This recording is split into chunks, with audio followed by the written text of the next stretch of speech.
কেউ আপনার সঙ্গে ভীষণ অন্যায় করেছে, আপনি সবচেয়ে ভয়ঙ্কর প্রতিশোধ কি নিতে পারেন জানেন? কিছুই না করা।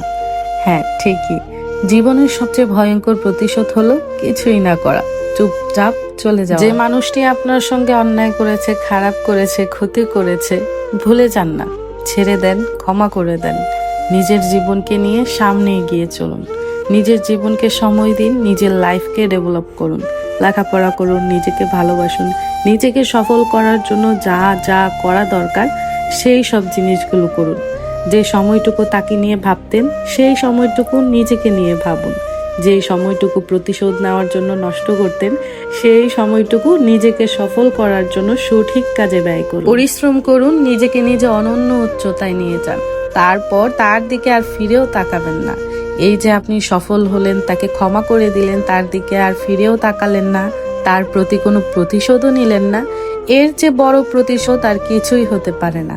আপনি তাকে ক্ষমা করে দিয়ে আজীবনের জন্য তার নিজের চোখে তাকে অপরাধী বানিয়ে সে এখন সারা জীবন এই কষ্ট, এই অপরাধ বোধ মনের মধ্যে নিয়ে ঘুরবে।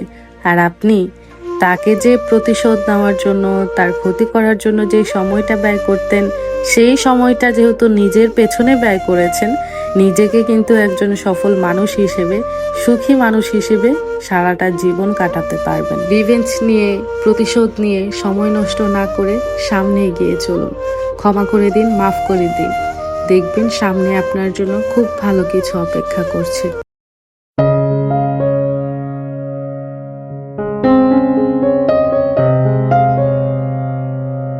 হ্যালো এভরিওয়ান, আসসালামু আলাইকুম। Welcome back to my channel জান্নাত রাসেল টাইনি ওয়ার্ল্ড থেকে। আমি জান্নাত বলছি, নিজেকে উপস্থাপন করছি ঢাকা থেকে।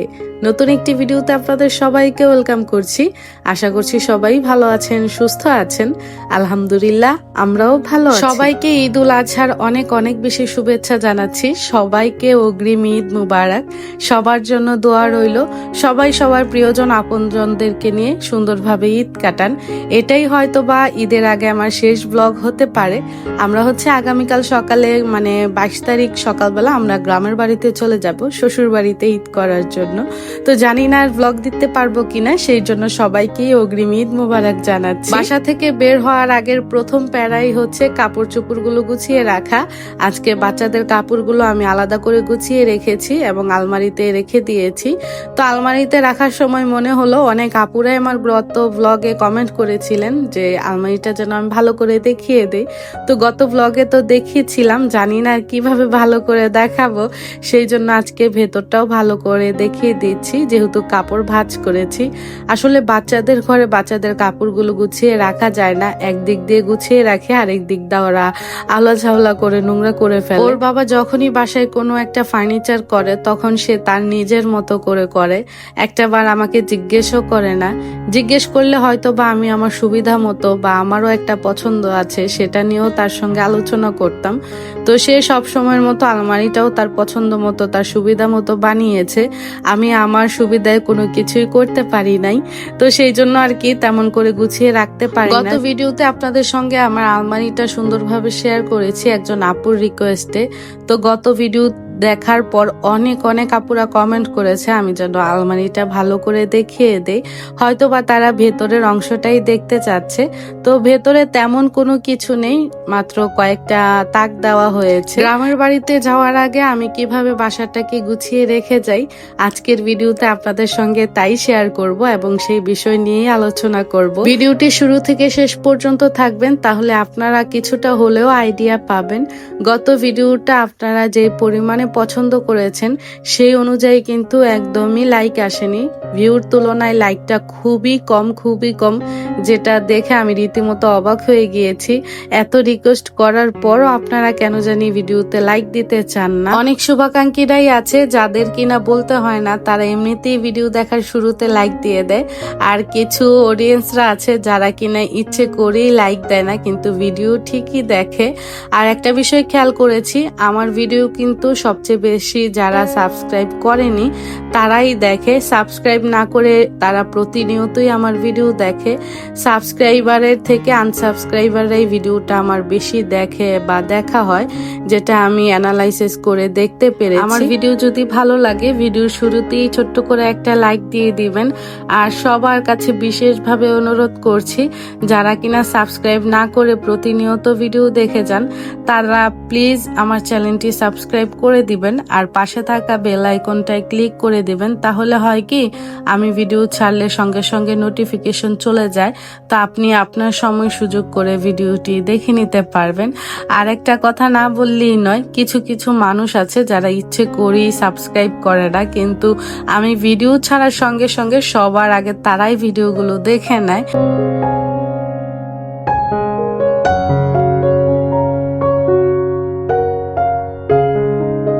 ঘরের গাছগুলোকে আজকে গোসল করিয়ে দিচ্ছি। ওদেরকে 4-5 দিন পর পর না পারলে সপ্তাহে একদিন আমি ওদেরকে গোসল করিয়ে দিই আর প্রতিদিন একটু একটু করে পানি স্প্রে করে দিই। গোসল করালে হয় কি, একদম পাতাগুলো সতেজ হয়ে যায়, দেখতেও খুব পরিষ্কার লাগে। তো গোসল করে চলে এসেছি আমার সংসারের সবচেয়ে বড় এবং ভয়ঙ্করতম কাজ করতে।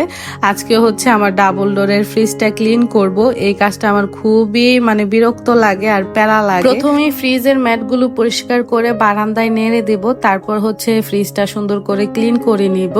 যেই কাজগুলো আমার করতে খুবই বিরক্ত লাগে, কঠিন মনে হয়, তো চেষ্টা করি সেই কাজগুলো করার আগে একটু প্ল্যানিং করে করার জন্য, কিভাবে কাজটা করলে আমি দ্রুত শেষ করতে পারবো খুবই অল্প সময়। গত ব্লগে একজন আপু কমেন্ট করেছিল ডাবল ডোরের ফ্রিজ সম্পর্কে যেন আমি তাকে বিস্তারিত সবকিছু জানিয়ে দেই।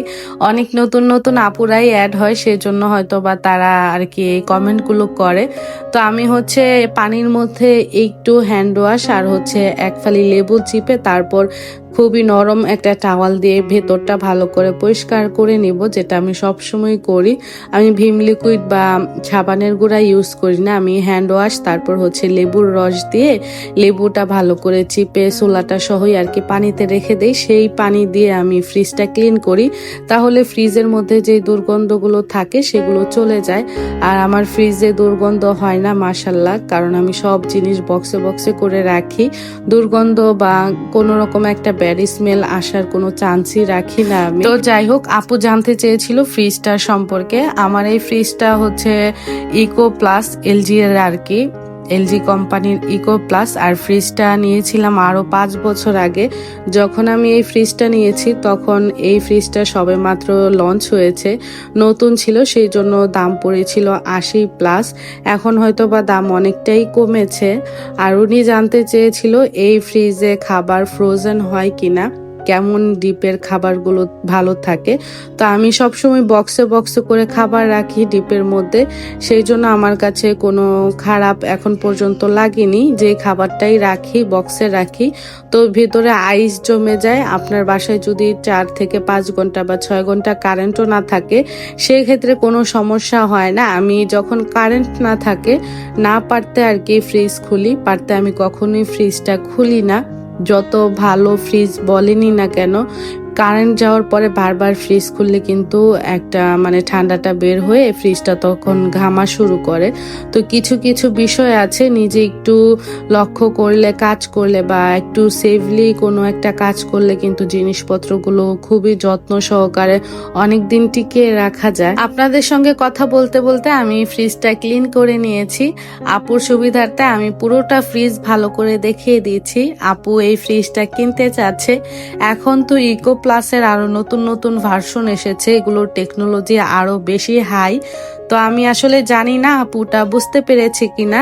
আপু তুমি যদি ভিডিওটা দেখে থাকো অবশ্যই কমেন্ট করবে। ফ্রিজ ক্লিন করার পর এখন চলে আসছি ওভেনটা ক্লিন করার জন্য। যত ইলেকট্রিক জিনিস আছে সবকিছু আজকে ক্লিন করে রেখে যাব, যেন এসে আমাকে কষ্ট করতে না হয়।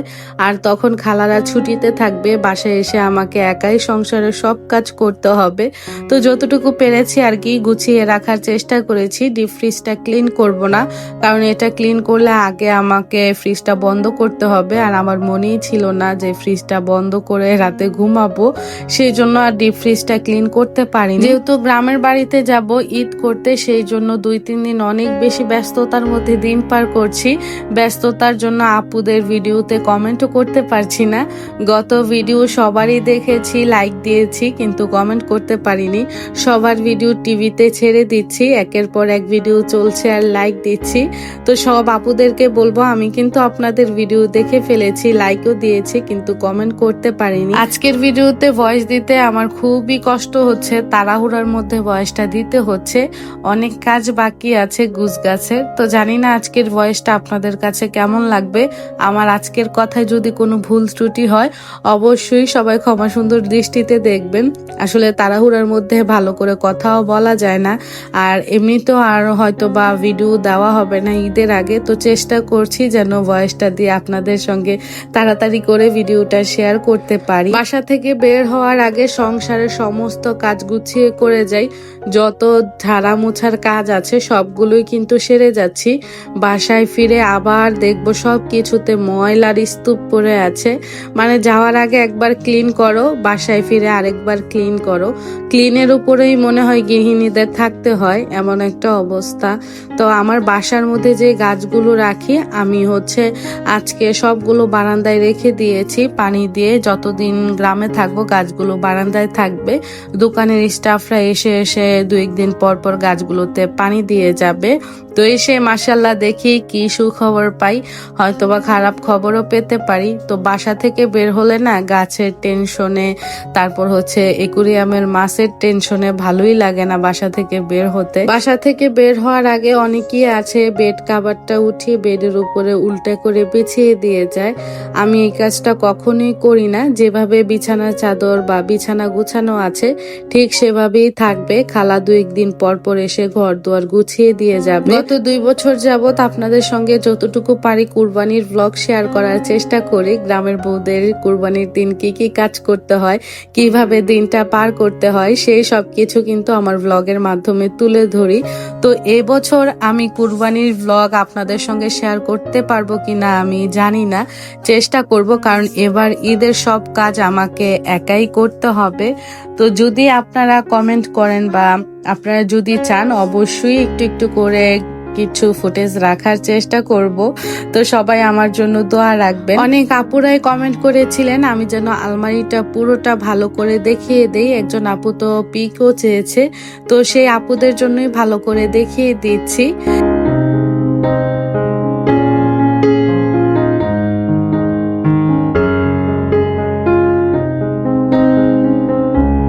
মাগরিবের আগে দিয়ে আমি সব রুমের দরজা জানলাগুলো অফ করে দেই। মাগরিবের আজানের টাইমে নাকি খারাপ জিনিস ঘরের মধ্যে প্রবেশ করে, আর এই সময় কিন্তু বাচ্চাদেরকে বাহিরেও বের হতে দেওয়া ঠিক না, এটা আমাদের নবীজি বলে গেছে।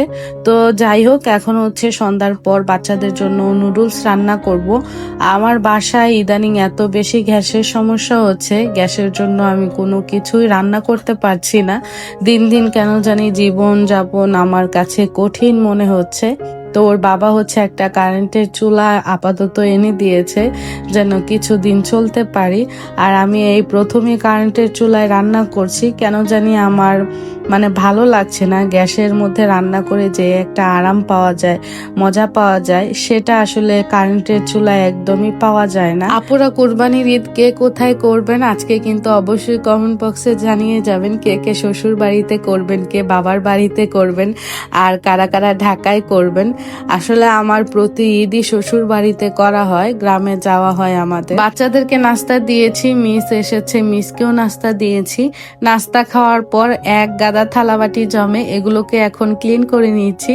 তো আমি যে এই ভিম জারগুলোতে ভিম রাখি, সেই ভিম লিকুইড শেষ হয়ে গেছে। এখন কিছুটা ভিম লিকুইড সাথে পানি অ্যাড করে ভালো করে এগুলোকে ঝাঁকিয়ে নিচ্ছি। এই ভিম লিকুইডের জারে আমি যদি একবার ভিম লিকুইড নেই, তাহলে দেখা যায় আমার 20 দিনের উপরে চলে যায়।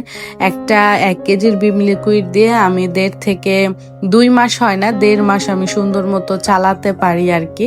তো এখন প্লেট বাটিগুলো ক্লিন করে নিচ্ছি। আর এই পর্যন্ত কারা কারা আমার ভিডিওটির সঙ্গে আছেন আপনারা অবশ্যই কমেন্ট করবেন। গত ভিডিওটা অনেক বড় হয়ে গিয়েছিল, তারপরও আপনারা যে গত ভিডিওটা এত পরিমাণের ভালোবেসেছেন, পছন্দ করেছেন, যেটা রীতিমতো আমি অবাক হয়ে গিয়েছি। সবার জন্যই আমার মন থেকে দোয়া এবং ভালোবাসা থাকবে। প্রতি মাসে একবার আমি রান্নাঘরটা ভালো করে ডিপ ক্লিন করে থাকি, তো বেশ কিছুদিন আগেই ডিপ ক্লিন করেছিলাম। আর আমি সব সময় চেষ্টা করি রান্নাঘরটাকে ঝকঝকে চকচকে রাখার। রান্নাঘরটা যদি সব সময় পরিষ্কার থাকে দেখবেন মনটাও ফুরফুরা থাকে। আমার দিনের বেশিরভাগ সময়টাই হচ্ছে রান্নাঘরে কাটে, সেই জন্য চেষ্টা করি রান্নাঘরটা পরিষ্কার রাখতে। পরিষ্কার রান্নাঘরে রান্না করতেও অনেকটা ভালো লাগে। থালা বাসন ধোয়ার পর আমি এই র্যাকটার মধ্যেই গুছিয়ে রাখি, তো থালাবাটি থেকে পানি পড়ে ট্রেটার মধ্যে জমে। আর এই ট্রেটা আমি 3-4 দিন পর পরই পরিষ্কার করে দেওয়ার চেষ্টা করি। পানিটা যদি না ফেলাই দেখা যায় পানির মধ্যে অনেক পোকা হয়ে যায়, তো সেটা আবার পরবর্তীতে খারাপ দিকে যেতে পারে। সেই জন্য আর কি রান্নাঘরের সব জিনিস আমি সব সময় পরিষ্কার রাখার চেষ্টা করি। রান্নাঘর থেকে আর ওয়াশরুম থেকেই দেখবেন বেশি রোগবালাই জন্ম নেয়। এই জিনিসগুলো সব সময় প্রতিটা গৃহিণীর পরিষ্কার রাখা দরকার। দুলাহাট আইডি থেকে একজন আপু কমেন্ট করেছিলেন, দিদি আমি তোমার সব ভিডিওগুলো দেখি কিন্তু আমি কখনো কমেন্ট করিনি, আজ প্রথম দিদি আমার নামটা নিও please. Mujahida Ansari Khatun, please please. এত প্লিজ বলতে হবে না আপু, আমি তোমার নামটা নিয়ে নিচ্ছি। মুজাহিদা আনসারি খাতুন আপু, তোমার জন্য মন থেকে অনেক অনেক দোয়া এবং ভালোবাসা। এই তো তোমার নামটা নিয়ে নিয়েছি। জীবনে চলার পথে আমাদের এমন কিছু কিছু মানুষের সঙ্গে দেখা হয় বা এমন কিছু মানুষের সঙ্গে আমাদের চলাফেরা করতে হয় যে মানুষগুলোকে আমরা অনেক বেশি সম্মান এবং ভালোবাসার নজরে দেখি। আর যখন আমরা একটা মানুষকে ভালোবাসি তখন কিন্তু মন থেকে তার জন্য অটোমেটিকলি একটা সম্মান আসবে। আর সব সময় আমি একটা কথা বলবো, আপনি যে সবার কাছে ভালো থাকবেন বিষয়টা তেমন না। আপনি কিন্তু একা একটা মানুষ হয়ে পুরো পৃথিবীর মানুষকে খুশি রাখতে পারবেন না, আর এটা একটা মানুষের পক্ষে কখনোই সম্ভব না। একা একজন মানুষ হয়ে পুরো পৃথিবীর মানুষের মন রক্ষা করা, মন জয় করা কিন্তু একদমই সম্ভব না। সব সময় চেষ্টা করবেন নিজের মন মানসিকতা ভালো রাখার জন্য। কেউ যদি আপনার নামে 2টা কথাও বলে, আপনি নিজের কানে শুনছেন যে সে আপনার নামে মিথ্যা অপবাদ দিচ্ছে বা আপনার নামে সমালোচনা করছে, সেই ক্ষেত্রে কিন্তু আপনি তার জবাব না দিয়ে চুপচাপ দূরে সরে আসবেন। সব সময় যে কথার পিঠে কথা রাখতে হবে, জোর গলায় কথা বলে নিজেকে বড় রাখতে হবে, বিষয়টা আসলে তেমন না। কিছু কিছু ক্ষেত্রে না ছেড়ে দেওয়াই ভালো, সৃষ্টিকর্তার উপরে বিশ্বাস রেখে। আসলে যারা আপনার বিশ্বাসের ঘরে আগুন দেয় তাদের সঙ্গে আপনি কথা বলে কখনোই জিততে পারবেন না। আর এই সব মানুষের থেকে যতটা নিজেকে দূরে রাখবেন, আমি মনে করি নিজের জীবনে তত বেশি এগিয়ে যেতে পারবেন। একটা কথা সবসময় মনে রাখবেন, সমালোচনা যারা করে তারা কিন্তু কখনোই এগিয়ে যেতে পারে না। সব সময় বাড়ি গাড়ি ধন দৌলত টাকা পয়সা দিয়েই শুধু বড় লোক বা বড় মানুষ হওয়া যায় না। বড় মানুষ হতে সবার আগে দরকার বড় একটা মন, বড় মন মানসিকতা, ছেড়ে দেওয়া, মানুষকে ছাড় দেওয়া, মানুষকে ক্ষমা করে দেওয়া, মানুষকে ভালোবেসে আগলে রাখা, এটাই হচ্ছে বড় মনের ব্যবধান। তা আমি মনে করি টাকা পয়সা হচ্ছে হাতের ময়লা। আজকে আমার কাছে টাকা পয়সা নেই, আমি অভাবে আছি, কালকে হয়তো আমি থাকবো না, আল্লাহ আমাকে ভালো কিছু দান করবে, কিন্তু আমার ব্যবহার, আমার কথাবার্তা, আমার আচরণ এগুলোই সারাটা জীবন দুনিয়াতে থেকে যাবে। আর ভালো আচরণ যতদিন থাকবে আপনি কিন্তু কবরে গেলে তার নেকি পাবেন। তো আমি পরিশেষে একটা কথাই বলবো, মানুষকে কখনোই খারাপভাবে দেখবেন না, মানুষের খারাপ জায়গায় আঘাত করবেন না। যত পারেন মানুষকে মুখ দিয়ে খুশি রাখার চেষ্টা করবেন, মানুষের কাছ থেকে দোয়া নিবেন, দেখবেন জীবনটা অনেক বেশি সহজ আর সুন্দর হয়ে যাবে। আগামী ভ্লগ দেখার আমন্ত্রণ জানিয়ে আজকে এখান থেকেই বিদায় নিচ্ছি। সবাই ভালো থাকবেন, সুস্থ থাকবেন। ঈদ মুবারক। আসসালামু আলাইকুম।